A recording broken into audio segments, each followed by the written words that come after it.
আত্মসহায়ক মহিলাৰ বেংক একাউণ্টত কেতিয়া সোমাব 10,000 কোটি টকা অৱহেকত মুখ্যমন্ত্ৰী হিমন্ত বিশ্ব শৰ্মাই তাৰিখ ঘোষণা কৰে। এতিয়া সম্পূৰ্ণকৈ চাই লওক হিমন্ত বিশ্ব শৰ্মা আপুনি পাব নেকি অসম চৰকাৰৰ 10,000 কোটি টকা। এয়া কিন্তু মুখ্যমন্ত্ৰী হিমন্ত বিশ্ব শৰ্মাই এটা নিজ মুখে ঘোষণা কৰিছে। 2 অক্টোবৰত আত্মসহায়ক সদস্যৰ একাউণ্টত সোমাব অৰ্থনৈতিক আঁচনিৰ ধন। হয় বন্ধুসকল, আপোনাৰ একাউণ্টত 10,000 কোটি টকা পোনপটীয়াকৈ সোমাই দিব অসম চৰকাৰে। কিন্তু তাৰ বাবে মানিব লাগিব আপোনাৰ কেইবাটাও নিয়মাৱলী। আপোনাৰ কি কি নিয়ম কেইটা মানিব লাগিব অতি শীঘ্ৰে আপুনি চাই লওক। যদি আপুনি 10,000 টকাৰ ফৰ্মটো জমা দিছে তেনে ক্ষেত্ৰত ভিডিঅ'টো আপোনাৰ বাবে আজি খুবেই গুৰুত্বপূৰ্ণ হ'ব।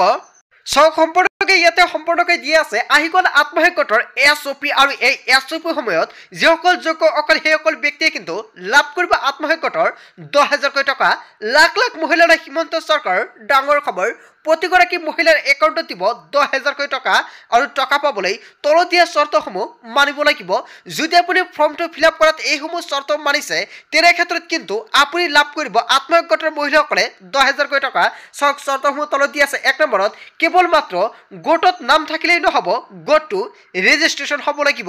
আৰু যদি আপুনি যেতিয়া ফৰ্মটো ফিল কৰিছে ফিল কৰাৰ সময়ত আপোনাৰ ৰেজিষ্ট্ৰেশ্যন নাম্বাৰটো বহাই দিছে তেনে ক্ষেত্ৰত কিন্তু আপুনি পাব 10,000 কোটি টকা।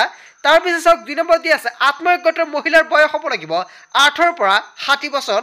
যদি আপোনাৰ 8ৰ পৰা 60 বছৰৰ বয়সৰ ভিতৰত হয় তেনে ক্ষেত্ৰত কিন্তু আপুনি 10,000 কোটি টকা লাভ কৰিব। তাৰপিছত চাওক ইয়াতে 3 নম্বৰ দিয়া আছে জেনেৰেল কাষ্টৰ মহিলাসকলৰ 3টাতকৈ অধিক সন্তান থাকিলে আপুনি নাপাব। যদি আপুনি জেনেৰেল কাষ্টত বিলং কৰি আছে তেনে ক্ষেত্ৰত আপোনাৰ কিমানটা সন্তান আপুনি ফৰ্মত দিছে সেয়া কিন্তু সম্পূৰ্ণকৈ উল্লেখ কৰা থাকিব লাগিব। যদি 3টাতকৈ অধিক সন্তান আপুনি দিছে তেনে ক্ষেত্ৰত কিন্তু আপুনি 10,000 কোটি টকা নাপাব। তাৰপিছত চাওক ইয়াতে tea garden SC ST OBC কাষ্টৰ মহিলাসকলক 4টাতকৈ অধিক সন্তান থাকিলেই আপুনি কিন্তু নাপাব। যদি আপুনি একেটা কেটেগৰীত হয় SC ST OBC তেনে ক্ষেত্ৰত কিন্তু যদি আপোনাৰ 4টা সন্তানৰ অধিক থাকে তেনে ক্ষেত্ৰত কিন্তু আপুনি নাপাব 10,000 কোটি টকা। তাৰপিছত চাওক ইয়াতে 5 নম্বৰ দি আছে যোৱা 17 ছেপ্টেম্বৰত গছপুলি ৰোপণ কৰা হ'ব লাগিব। যদি আপুনি 17 ছেপ্টেম্বৰত গছপুলি ৰোপণ কৰিছিলে আৰু আপুনি সম্পূৰ্ণকৈ ফটোকেইটা আপলোড দিছে নে নাই, যদি আপুনি ফটোকেইটা আপলোড দিছে অথবা ফৰ্মৰ লগত গাঁঠি দিছে তেনে ক্ষেত্ৰত কিন্তু আপুনি পাব 10,000 কোটি টকা। আৰু যদি আপুনি ফৰ্মটো গাঁঠি দিয়া নাই তেনে ক্ষেত্ৰত কিন্তু আপুনি নাপাব। কেৱল ইয়াই নহয় গছপুলি জিঅ' টেকিং হ'ব লাগিব। আৰু আপুনি যিখন গছপুলিটো আপলোড কৰিছে আপোনালোকৰ যিখন ফৰ্মৰ লগত সেইখন ফৰ্মৰ লগত যিখন আপলোড কৰিছে ফটোটো আপোনাৰ জিঅ' টেকিং কৰা হ'ব লাগিব।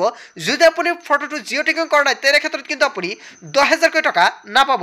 তাৰপিছত চাওক ইয়াতে 7 নম্বৰত দি আছে গছপুলি abia.assam.nic.in ৱেবছাইটত যিখন অফিচিয়েল ৱেবছাইটটো মুকলি কৰা হৈছিলে সেইখন ৱেবছাইটত আপলোড কৰা হ'ব লাগিব। আৰু যিখন আপুনি ফটোটো আপলোড কৰিছে আপলোড কৰাৰ সময়ত কিন্তু এইখন পৰ্টেলত কিন্তু সম্পূৰ্ণকৈ দিয়া আছে। আৰু এইখন পৰ্টেলৰ লগত আপুনি যিখন ফটোটো জাষ্ট ফৰ্মৰ লগত গাঁঠি দিছে সেইখন ফৰ্মৰ লগত কিন্তু মিল খাব লাগিব।